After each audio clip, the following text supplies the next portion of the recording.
अगला श्लोक बड़ा महत्वपूर्ण। यो न हृष्यति न द्वेष्टि न शोचति न कांक्षति शुभाशुभ परित्यागी भक्तिमान यह स मे प्रियः।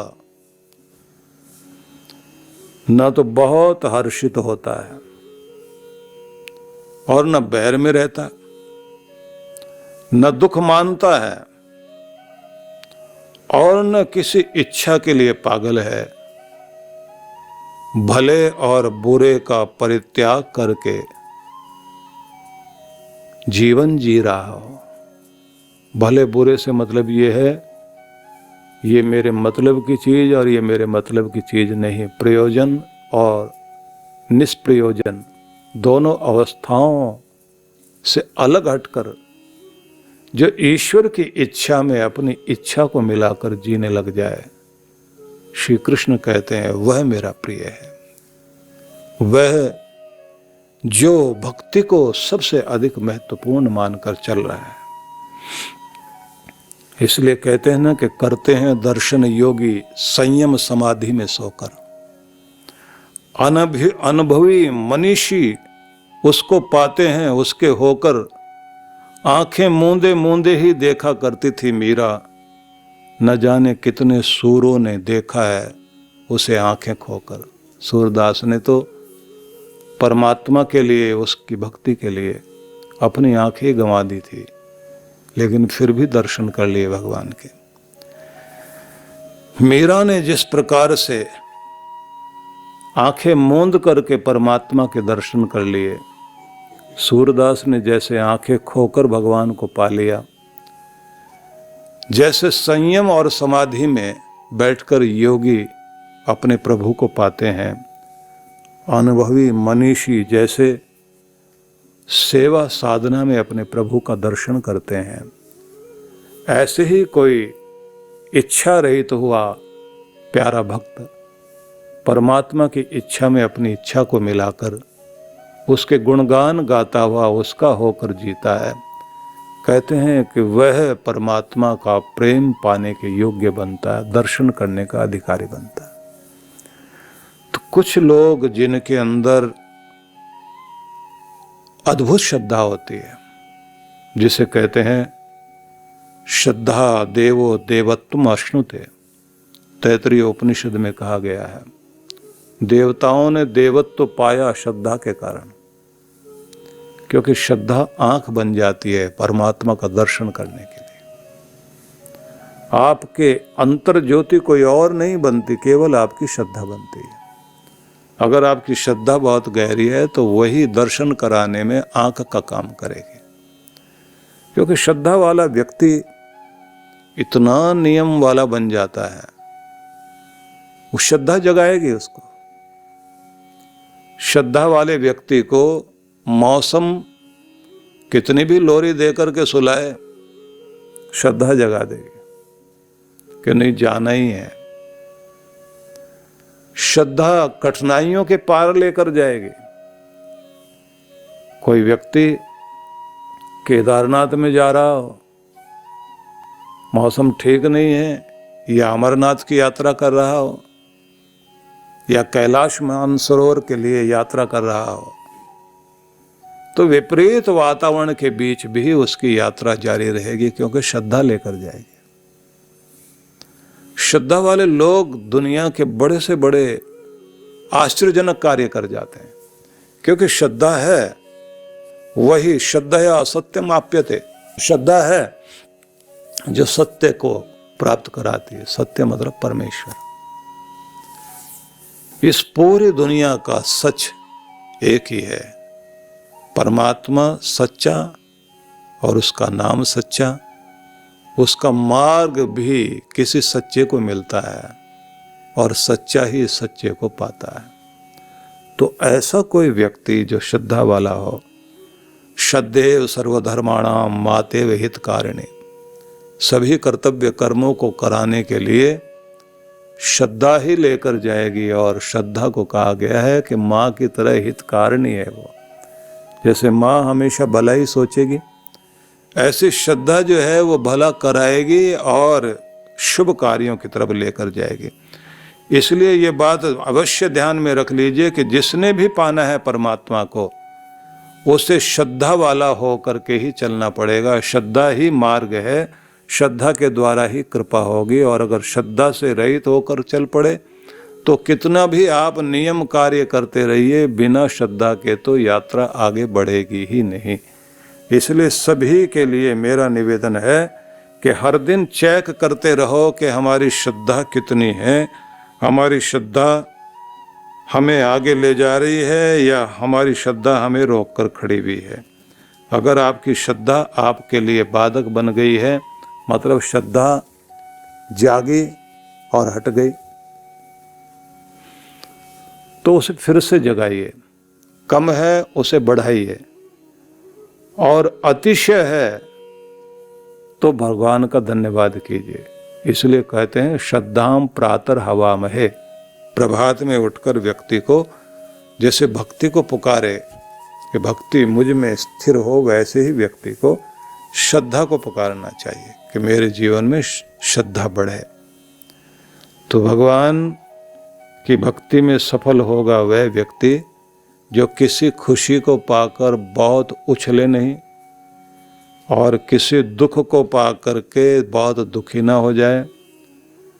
बैर वाली स्थितियां सामने हों तो बैर में पागल ना हो जाए, और दुनिया भर के आकर्षण वाली चीजें आपको अपनी तरफ खींचने के लिए आए तो आप उनकी आकांक्षा में भर ना उठें, क्योंकि हर दिन नए से नए डिजाइन की, नए मॉडल की, नए आकर्षण की, नए रंगों की चीजें दुनिया में आएंगी और आप उनके लिए पागल होंगे। वो इस तरह की चीजें बनाई ही जाती हैं कि जैसे बच्चे जो है जिन खिलौनों से खेल रहे हैं, उनके सामने अगर वैसे ही खिलौना कोई दूसरे कलर का लाकर दिखा दे तो उन्हें अपने वाला अच्छा नहीं लगता, उस समय मन करता है कि ये ले लें। और आकर्षण की चीजें हर दिन नई नई बनती जाती हैं। और अब तो क्योंकि आदमी अगर अपने आप को संभाल कर चले भी सही तो विज्ञापन कराया जाता है। अखबार पढ़ो तो उसमें विज्ञापन है, सड़क पर चलो तो वहाँ सामने विज्ञापन है। अगर उतने से भी बच गए आप तो रेडियो में बज रहा है वही विज्ञापन। फिर समाचार देखने के लिए टीवी खोल लिया तो वहाँ आ गया। और तो और अगर आप अपने मोबाइल फोन को खोलते हैं उसमें घुसा है विज्ञापन। आपके हर जगह विज्ञापन है और बड़े तरीके ढूंढते हैं ये लोग। एक सज्जन ने बताया, इंग्लैंड में थे वो, तो वहां जो ट्रेन चलती है उस ट्रेन में बैठे हुए थे, एक साथ 7 लोग एक ही कलर की ड्रेस पहन कर आए और ट्रेन में आकर सामने बैठे और बैठते सबने एक साथ सबके सामने सिर झुकाया और झुका के हैट उतारा अपना, और हैट उतार के जैसे वो आदर देते हैं ऐसे आदर दिया और सिर झुकाया तो सबके सिर मुंडे हुए थे और उस पर कोई विज्ञापन एक जो है उसका नाम लिखा हुआ। तो सब लोगों ने एक साथ देखा, वो विज्ञापन था। खोपड़ी के ऊपर कंपनी का या किसी प्रोडक्ट का नाम लिखा हुआ, इतने डिजाइन से कि सब लोग एक साथ देखें और सब ने ताली बजाई और वो लोग आगे बढ़ गए ट्रेन में आगे की तरफ जाके बैठने के लिए। इतने सारे लोगों के साथ एक साथ विज्ञापन करके, क्योंकि घटना ऐसे ढंग से की कि आदमी को याद रह सके। वो 50 तरीके ढूंढते हैं, एक तरीका नहीं है। हास्य को ढूंढेंगे, नाराजगी को ढूंढेंगे, बहुत सारी चीजें करेंगे जिससे दिमाग में चीज बैठ जाए। तो आप आकर्षण से बचोगे कैसे? इसलिए वो साइकोलॉजी को समझते हैं कि किस तरह से आपको जो है घुमाना है। आपकी इच्छा ना भी हो तो भी आपकी इच्छा पैदा करनी है। आप नहीं खरीदना चाहें तो भी खरीदें आप। और कमाल की चीज ये है कि जितने की चीज बनी है 20 रुपए की अगर चीज बनी है तो 100 रुपए की बिकनी है। अब वो 80 रुपए जो है कुछ मुनाफा उसने लेना है जिसने बनाया है, कुछ वे जो आगे बेचेंगे। ज्यादा से ज्यादा मुनाफा तो वो है कि 60 तक जा करके आप समझ लीजिए पूरे 100 रुपए में से 60 रुपए तो ऐसे उन लोगों के लिए जो बेच रहे हैं और जिन्होंने जो है उस चीज को, प्रोडक्ट को बनाया। 40% वो ले जाएंगे जो विज्ञापन कर रहे हैं। वो विज्ञापन के पैसे भी आपको देने होते हैं, वो पैसे भी आपकी जेब से जाते हैं। अगर किसी च्यवनप्राश को कोई एक्टर बेच रहा है तो 40 रुपए उसके नाम के भी जाते हैं जो आपको ही देने हैं। तो इसलिए विचित्रता है दुनिया की। विज्ञापन का संसार एक बड़ा, विज्ञापन का बहुत विस्तार वाला संसार है, बड़ा भारी जगड़वाल है, जो आपको इच्छाओं ना भी करते हो इच्छा तो भी आपकी इच्छा बनाएंगे वो लोग। अब कृष्ण भगवान को उस समय जब ये शब्द कहा, वो तो त्रिकालदर्शी हैं और आगे जाने में समझ लीजिए कि भी तो कृष्ण भगवान को हुए 5,500 साल हुए हैं। अब समझ लीजिए आने वाले टाइम में, क्योंकि ये कलयुग चल रहा है, 4,32,000 साल का है, जिसको अभी 5,000 साल के लगभग हुए हैं। आने वाले समय में कलयुग किस तरह का होगा, व्यक्ति को भटकाने वाली चीजें कितनी तरह की होंगी। इसके बाद भी अगर कोई भटके नहीं, मार्ग तो उसे मिलेगा, द्वार तो उसके लिए खुलेंगे। परमात्मा का द्वार उसी के लिए है। कहते हैं कि आकर्षण वाली चीजें हों फिर भी तुम अपनी जगह रुके रहो। सोचिए कि नेपोलियन जब पढ़ने के लिए गया और जिस कक्ष में रह करके पढ़ता था तो आसपास वाले विद्यार्थी मजाक उड़ाने के लिए आते थे। दिमाग भटकाने के लिए एक महिला आती थी जो उसकी मजाक उड़ा के जाती थी, लेकिन उसके पास उसकी मां का लिखा हुआ पत्र, जिसमें लिखा है कि पूरी दुनिया भर के आकर्षण तुम्हें जो तुम होना चाहते हो उसे न होने देने में बाधक बनेंगे। वो आकर्षण तुम्हारी यात्रा को रोकना चाहेंगे, तुम्हारी उन्नति को आगे होने नहीं देंगे। अगर तुम इन सब बाधाओं को पार कर गए तो ये जमाना तुम्हें सैल्यूट करने के लिए तैयार खड़ा है। इसलिए कहा जाता है कि किसी की जब समाधि लगती है, ध्यान की गहराई में जब कोई बहुत ऊंचाई पर पहुंच जाता है, तो कहा जाता है कि उस समय देवता उसके ऊपर फूल बरसाते हैं। कारण इसलिए फूल बरसाते हैं कि इस पूरी पृथ्वी पर सुलाने के, मूर्छा में डालने के, लोगों को मोहग्रस्त करने के, लोगों को सुलाने के हजारों साधन हैं। माया का पहरा इसी को कहते हैं। इन सब साधनों के बीच में भी अगर कोई जाग गया और परमात्मा के धाम तक पहुंचने में सफल हो गया तो देवता लोग उसका स्वागत करने के लिए आते हैं कि तू जीत आया है। वही होता है असली वीर। इसलिए कहते हैं शुभ शुभ परित्यागी। ये मेरे भलाई का मार्ग है, ये भलाई का नहीं है, कि इस तरह के भी बहुत सारे प्रलोभन होते हैं। इसमें तुम्हारा भला है। और कमाल की बात यह है कि जानवरों के पास बुद्धि नहीं है, लेकिन जितनी भगवान ने दे रखी है वो उतने में बहुत अच्छी तरह से मजबूत है। हमारे पास जो ज्ञान होता है हम उसमें भी पक्के निश्चिंत नहीं हो पाते और निश्चय भी नहीं कर पाते, क्योंकि डामाडोल रहते हैं। जितना ज्यादा पढ़ा लिखा उतना ज्यादा संदेहवादी, ज्यादा से ज्यादा डाउट रहेगा, पता नहीं ये बात ठीक है भी या नहीं है। तो कहते हैं ना कि भांग का खेत है, गधा उसके बीच से जा रहा है। अब देखता हुआ फूल खिले हुए भांग के, और भांग के बीच में से, अब भांग तो बहुत नशीली चीज है, भांग के बीच से गधा दौड़ता जा रहा है और भांग उसे बोलती है शंकरो मामेव गृणाति त्वं न गृणासि गर्दभ। संस्कृत का ये प्रहसन है।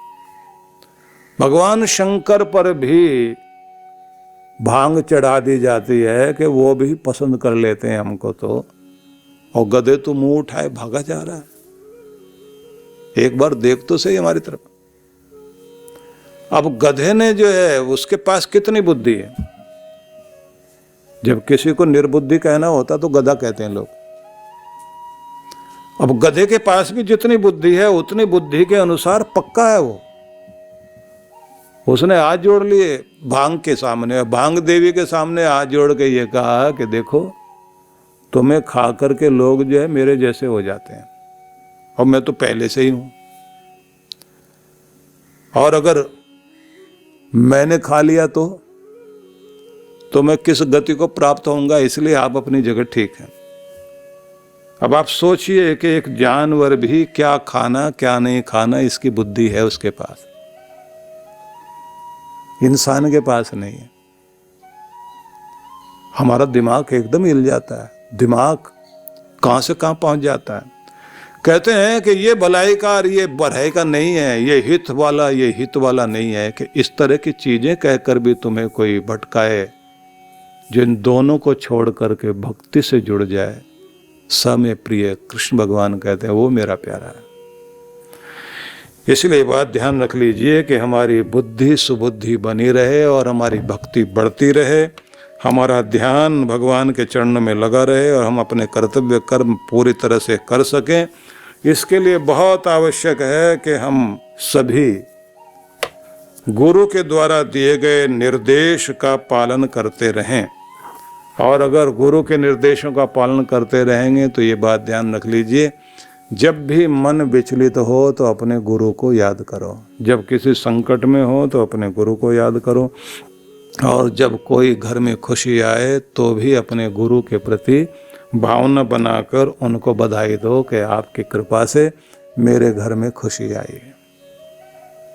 और अगर आज मैं उदास हूं तो सदगुरु मुझे मुस्कुराहट भेजो, मेरे मन को शांत करो। भगवान के अमृत सूत्र 12वें अध्याय में गीता के, जहां उन्होंने कहा कि वह मेरा प्यारा है, मेरे प्रेम का पात्र बनेगा, मेरे धाम की सीढ़ियों पर चढ़ेगा। भगवान ने अनेक गुणों का वर्णन किया, तो उसी में कुछ और भी महत्वपूर्ण श्लोक हैं। समः शत्रौ च मित्रे च तथा मानापमानयोः शीतोष्ण सुख दुखेषु समः संग विवर्जितः। भगवान ये कह रहे हैं कि जो पुरुष शत्रु और मित्र में समभाव रखे, जिसका मन विचलित नहीं हो, मान अपमान में भी स्वयं को संभाल ले, गर्मी सर्दी और ऐसे ही जीवन की गर्मी सर्दी सुख और दुख में भी जो अपना संतुलन बनाए रखे, अपने आप को सम रखे, संग विवर्जित, और इस संसार के बीच रहकर भी संसार से ऊपर उठकर जिए, जिसे किसी प्रकार की आसक्ति संसार की न रह पाए, सब जगह से अपने संबंधों को निभाते निभाते जो सारे रिश्तों को एक जगह जोड़ दे परमात्मा में, वह परमात्मा का प्रेम पात्र बन जाता है। निश्चित ही सभी के लिए बहुत प्यारा संदेश है, लेकिन इतना आसान नहीं है, क्योंकि पहला ही संदेश दिया है, शत्रुता रहित जीवन जो जिएगा वो मेरे धाम की सीढ़ियां चढ़ेगा। क्योंकि इसका मतलब यही है, सम शत्रौ च मित्रे च, शत्रु और मित्र में सम रहे, मतलब शत्रुता रहित जीवन जिए। हम अपनी तरफ से शत्रुता छोड़ भी दें, लेकिन दूसरा तो नहीं छोड़ेगा। कहो रहीम कैसे निभे केर बेर का संग। एक कांटे वाला है, उसका स्वभाव है हिलेगा डुलेगा तो भी दूसरे कोमल शरीर वाले को, कोमल स्वभाव वाले को चोट पहुंचाएगा ही नहीं, बिना चोट पहुंचाए रहेगा नहीं वो। इसलिए कहा जाता है कि संगति भी चुन कर के करने चाहिए। उन्हीं का संग करें जिनके संग से परमात्मा का रंग लगता हो, और जिनका संग करने से परमात्मा का रंग भी उतर जाए उनसे तो बच के रहना चाहिए। लेकिन कहा है कि मित्रों और शत्रुओं के लिए समान, संसार की निंदा स्तुति में सम, ये सारे गुण बताए भगवान ने। अपने हृदय से तो आप शत्रुता भाव न रखें। महाराजा सुदक्षिण काम्बोज एक बहुत बड़े राजा हुए हैं, और जिन्होंने महाभारत में कौरवों की तरफ से लड़ाई लड़ी, लेकिन व्यक्तिगत जीवन में बहुत धार्मिक व्यक्ति थे। उनकी एक राजा के साथ लड़ाई हुई, युद्ध हुआ, लेकिन युद्ध में एक समय ऐसा आया कि शत्रु राजा जमीन पर गिर गया, और जैसे गिर गया इधर ये भाले का वार उसके ऊपर कर रहे थे, और उसने नीचे गिरे गिरे उनके ऊपर थूक दिया। अब जैसे ही थूका तो इनको गुस्सा बहुत आया, भयंकर गुस्सा आया। भाला तो हाथ में था ही, तो भाला आगे ले जाते वहीं रोक लिया। उसके ऊपर पांव रखकर खड़े हुए थे। अब नीचे गिरा हुआ राजा गाली भी बकने लगा। तो इन्होंने कहा उठो और अपने घर जाओ, कल लड़ेंगे। वो बोला आज तो तुम्हारे हाथ में आ गया था मैं, कल तो आऊंगा नहीं। और हुआ क्या? बोले अभी तक लड़ाई दो देशों की थी, व्यक्तिगत नहीं थी। तुम्हारी इस हरकत से अब लड़ाई दो व्यक्तियों की होती जा रही, और मैं ये लड़ाई नहीं, मैं धर्म युद्ध लड़ रहा था। अन्याय के खिलाफ ये न्याय का उद्घोष था, लेकिन तुम्हारी लड़ाई इस तरह बदल गई है कि तुम्हारा ये व्यवहार, क्योंकि मैं तो एक राजा से लड़ रहा था, अब पता लगा तुम राजा नहीं हो, तुम तो कुछ और हो। लेकिन फिर भी अपने देश के राजा हो तो आज जाओ, कल लड़ेंगे। अपने यहां ये कहा गया है कि युद्ध भी दो देशों की शत्रुता हो सकती है, लेकिन दो देशों के सैनिकों की आपस में शत्रुता ना हो। क्योंकि युद्ध लड़ने वाला अपने देश की रक्षा के लिए लड़ने वाला, उसे कहा विदुर जी ने, दो ही लोग हैं सूर्यमंडल का भेदन करके मुक्ति को प्राप्त करेंगे। बोले एक वो जो संसार से विरक्त होकर साधना करते करते अपनी देह गलाकर भगवान में अपने प्राण को और अपनी आत्मा को समर्पित कर दे। दूसरा वह जो अपने देश के लिए और समाज के लिए लड़ते लड़ते अपने प्राणों को न्यौछावर कर दे। पर उसका युद्ध धर्म युद्ध होना चाहिए। तो आप सोच सकते हैं कि जहां शत्रुता भी, अगर लड़ाई भी हो रही है तो शत्रुता नहीं है, फर्ज है लड़ना, लड़ेंगे। अन्याय से लड़ना क्षत्रिय का कर्तव्य है। इसलिए कृष्ण भगवान ने युद्ध से लौटते लौटते हर बार अर्जुन से कहा कि अर्जुन, रथ को मैंने रोक दिया है, घोड़े छोड़ दो और जाओ, जल से स्वयं को पवित्र करो, सांध्य वेला है, अपने आप को परम सत्ता के साथ जोड़कर शांत करो। अर्जुन आश्चर्यचकित होता है कि युद्ध से लौटा हुआ आदमी पूरा खून खोल रहा होता है, गुस्से से उबल रहा होता है, मन अशांत, बुद्धि स्थिर नहीं, और कल्पना में वह लगा हुआ होता है कि कल इन शत्रुओं को भी मैंने नष्ट कर देना। तो ऐसे में उसको कहा जाए कि तू शांत हो और ध्यान भी कर। तो कृष्ण भगवान से उसने पूछ लिया कि प्रभु ये समझ नहीं आ रहा आपका, ऐसी अवस्था में ध्यान कैसे होगा? तो कृष्ण भगवान ने कहा, क्षत्रिय हो, ये तो रोज का कर्तव्य है तुम्हारा, रोज ही लड़ना पड़ेगा अन्याय के विरुद्ध। तुम्हारा धनुष उठेगा और बाण चलेंगे। लेकिन इस बात का ध्यान रखना कि हर दिन ये कर्तव्य तो करना ही है, लेकिन एक कर्तव्य और है जिससे शक्ति आती है और जिससे ऊर्जा प्राप्त करके तुम संसार में न्यायपूर्वक जी सकते हो। और वो कर्तव्य है कि अपने आप को परम सत्ता के साथ जोड़कर ऊर्जा प्राप्त करना, अपने चित्त को शांत करना। अगर ये नहीं करोगे, धीरे धीरे तुम्हारा मनुष्यत्व जो है वो असुर वाली स्थिति में पहुंच जाएगा। अपने को पवित्र करना, सशक्त बनाए रखना, अपने को बलवान बनाए रखना, ये तो तभी संभव है ना जब आप अपने भगवान से स्वयं को हर दिन जोड़कर रखोगे। रही बात उलझनों की, भाग्य कुछ उलझने देता है, लेकिन ज्यादा से ज्यादा उलझने तो हम ही अपने जीवन में बनाकर रखते हैं। दिनकर ने लिखा था कि रात यूं कहने लगा मुझसे गगन का चांद, आदमी भी क्या अनोखा जीव है। उलझने अपनी बनाकर आप ही फंसता है, आप ही बेचैन हो जाता और आप ही रोता है। रात यूं कहने लगा मुझसे गगन का चांद, आदमी भी क्या अनोखा जीव है। कवि से चांद बात कर रहा है, सदियों हो गई मुझे देखते हुए इंसान को। मैं सदियों से देखता आ रहा हूं कि ये रोज उलझने खुद बनाता है, रोता है, परेशान होता है, न सोता है न जागता है, बेचैन होकर दिन गुजारता है, उलझने खुद बनाता है और खुद ही परेशान होता है, खुद ही फंस जाता है।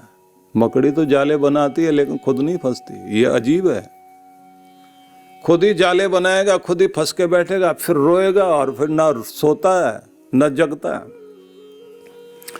इसलिए भगवान ये कहते हैं कि संतुलन सीखना जीवन के लिए बहुत आवश्यक है। जब तक आप संतुलन नहीं सीखोगे तब तक आप अपने जीवन में सफल नहीं हो सकते। और उतार चढ़ाव तो रोज आएंगे। और आप ध्यान रखिए कि आपके खुद के अंदर आपकी व्यवस्था ऐसी भगवान ने रखी है कि थोड़े थोड़े देर के बाद आपका शरीर आपको संतुलित करता जाता है। गुस्सा आ गया, धीरे धीरे आपको शांत करेगा। निराश हो गए, आपकी निराशा को धीरे धीरे भरेगा। चोट लग गई आपको, तो शरीर जो है उस घाव को भरना शुरू करता है। किसी की कड़वाहट आपने पी ली और कड़वी चीज, कड़वी बात किसी ने कह दी, धीरे धीरे उसकी चोट जो आपके दिल पर लगी है उसे वो ठीक करेगा। रिपेयरिंग अंदर से चलती रहती है। लेकिन ये कहा गया है कि एक बात ध्यान रख लीजिए कि अपने आप को एक ऐसी जगह सेट कर लो, जैसे आप अपने एसी का एयर कंडीशनर जो लगा हुआ होता है तो उसका थर्मोस्टेट आप सेट करते हैं। 20 पर करें, 16 पर करें, 24 पर करें, 25 पर करें, जहां आपको लगे बस इतनी ठंडक चाहिए मुझे अपने कक्ष में। अब एसी का काम है, वो एक सिस्टम है आपके लिए, आपने ही बनाया है, मनुष्य नहीं बनाया है। उसका काम है वो 25 डिग्री पर आपने सेट कर दिया तो उस टेम्परेचर को मेंटेन करेगा। मूर्खताएं होंगी बीच में, कोई आएगा दरवाजा खोल देगा। 25 डिग्री 30 पर पहुंच गई। अब वो उसके बाद हाय हाय नहीं चिल्लाता, और पागलों मैंने तुम्हारे लिए इतना ठंडा किया है तो तुम दरवाजा खोल के बैठे हुए। मैं नहीं करता, छोड़ रहा हूं मैं तो, ये नहीं बोलता। इतना करुणामय हो जाता है। वो मशीन है, वो तो मशीन अपने नियम से चल रही है तो वो प्रेम में भी है और करुणा में भी है। उसने फिर वैसी ठंडक करनी शुरू कर देनी है, क्योंकि उसको सेट कर दिया। कृष्ण भगवान कहते दिमाग को सेट कर लो एक जगह। उस जगह पर अगर तुमने अपने थर्मोस्टेट को सेट कर लिया तो उसके बाद गर्म करेगा कोई?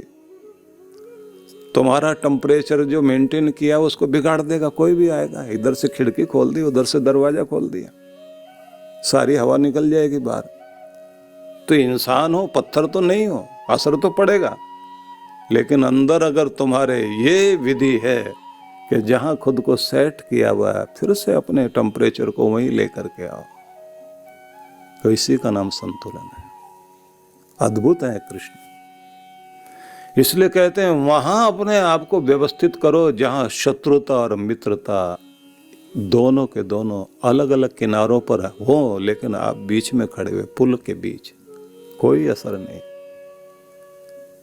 न शत्रु से कोई फर्क पड़ रहा, न मित्र से फर्क पड़ रहा है। आप अपने प्रेम में हो, अपनी शांति में हो, अपनी स्थिरता में हो। ये आता है, ये भी ठीक है। शत्रुता करने के लिए कोई आ जाता है, आपको उस समय अपनी सुरक्षा करने के लिए कुछ करना पड़े, करो, लेकिन खुद को बेचैन मत होने देना कि मेरी जिंदगी में ये मुसीबतें क्यों। अच्छा करने वालों के साथ बुरा, अपने आप को संभाले रखना। हाँ, जो फर्ज निभाने निभाओ, मित्र से मित्र का, शत्रु से शत्रु का व्यवहार भी निभा लेना, क्योंकि कृष्ण भगवान तो युद्ध के समय में गीता कह रहे हैं और शत्रु से लड़ने के लिए कह रहे हैं। लड़ो लेकिन शत्रुता अंदर मत रख लेना।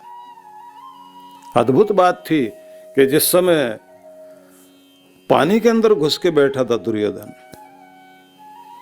पानी के बीच में एक छोटा सा द्वीप था, उस द्वीप के अंदर कुछ पेड़ उगे हुए, वहां से ऑक्सीजन जा रही है और वहां वो गुफा सी बना करके उसके अंदर बैठा हुआ, लहरें उठ रही हैं पानी के अंदर, ये पता ही नहीं लग रहा है यहां भी कोई है। अब कृष्ण भगवान ने भीम से कहा कि ललकारो उसको, आवाज तो जाएगी, यहीं कहीं है। इतनी झाड़ियां बीच में दिखाई दे रही, इधर ये पानी है, चारों तरफ तालाब के झाड़ झंकाड़ हैं, कैसे ढूंढोगे? अहंकारी व्यक्ति है तो हिलाओ उसको के अहंकार को। अब भीम ने बोलना शुरू कर दिया, सारे कुल का नाश करके और अब छिप के बैठा है, बड़ा योद्धा बनता है, और कायर निकल बाहर। अब ये देख, ये भीम आया है तुझे ललकारने के लिए, जिसको तूने जहर दिया था खीर में मिला करके, खेलते समय तू मेरे से शत्रुता रखता था, निकल बाहर। अब बातें होती हैं, आदमी को जो व्यंग बाण होते हैं वो बड़ा कमाल का काम करते हैं, अद्भुत होते हैं वो। कहते हैं जीभ पर लगा हुआ घाव बहुत जल्दी भरता है, पर जीभ से लगा हुआ घाव थोड़ी भरता है, जिंदगी भर रहता है। ये जीभ ही तो है, इसी से कोई दिल में उतरता है और कोई दिल से उतरता है। कोई ऐसा बोल जाता है कि सदा के लिए दिल से उतर जाता है आदमी, और कोई ऐसा बोलता है कि सदा के लिए दिल में उतर जाता है। कहते हैं ना कि प्रेम करने वाले दुनिया में बहुत हैं, पर अपनी भावना व्यक्त करना नहीं जानते, उनके पास शब्द नहीं होते, जीभ वैसी हिलने पाती बेचारों की। और जो व्यक्त करने की कला जानते हैं वो प्रेम करना नहीं जानते। आर्ट है उनके पास, ऐसी बढ़िया शब्दावली प्रयोग करेंगे, नाटक बढ़िया प्रेम का, लेकिन प्रेम नहीं है। और जिनके दिल में प्रेम है वो व्यक्त करना नहीं जानते। तो विषय चल रहा था कि व्यंग बाण बोले गए और वो निकल आया बाहर। लेकिन मैं आपको वहां लेकर जा रहा हूं कि जिस समय युद्ध में, द्वंद्व युद्ध में, गदा युद्ध में दुर्योधन मारा गया, आखिरी सांस ले रहा था, भीम आया दौड़ता हुआ, सबको बोलता हुआ, यही है नराधम, इसके अहंकार ने न जाने कितने लोगों का घर उजाड़ा, सुहाग उजाड़े, बच्चों से उनके पिता को छीन लिया। ये ना होता ये धरती कितनी अच्छी होती। और दौड़ के गया, उसके सांस लेते हुए के सिर पे लात मारी। युधिष्ठिर को बहुत बुरा लगा, गए मर रहा है, तुम लात क्यों मारते हो, अपमानित मत करो। भीम बोले बस अब आप मत समझाओ, अपमानित करने लायक यही तो है। युधिष्ठिर कहते हैं नहीं, राजा भैया था ये भी, एक देश का राजा तो ये था, धृतराष्ट्र पूरे के थे, एक भाग तो इसको मिला हुआ था, युवराज रहा। और बैर तो जिंदगी तक ही चलते हैं, मरने वाले को और मरने के बाद बैर नहीं रखे जाते। इसके व्यवहार के साथ शत्रुता है हमारी। लेकिन एक व्यक्ति था, ये भी विदाई सम्मान से देनी चाहिए। भीम कहता, आपके दिल का आप ही जानते, मैं नहीं समझ सकता। वो बेचारा सांसारिक व्यक्ति है, वो नहीं समझता। लेकिन बात विचित्र है, बहुत बारीकी में जाकर के आप देखिए। दो देशों के सैनिक मरे, जिसने मारा वही उस शव को सम्मान देकर विदाई करते हैं। तो भारत ने किया ये, अपने दुश्मन देश के सैनिकों को उन्होंने नहीं उठाई उनकी लाशें, लेकिन हमारे देश वालों ने उनको बहुत आदर देकर उनका संस्कार किया। कि ये हमसे लड़ रहा था, ये बात अलग है, पर इसकी हमारे से शत्रुता नहीं थी, अपने देश के लिए लड़ रहा था। और एक सैनिक का सम्मान ऐसे ही होना चाहिए। पुरु ने यही तो बोला था। पुरु ने सिकंदर से कहा कि क्या व्यवहार करोगे, वही करो ना जो राजा राजा से करता है। ठीक है, तुम इस समय जीत गए हो, मैं हार गया हूं, लेकिन राजापन थोड़ी खत्म हो गया। तो हम तेजी से आगे बढ़ते हैं। कृष्ण भगवान ये कहते हैं कि सम रहो, संतुलन बनाए रखना अपना।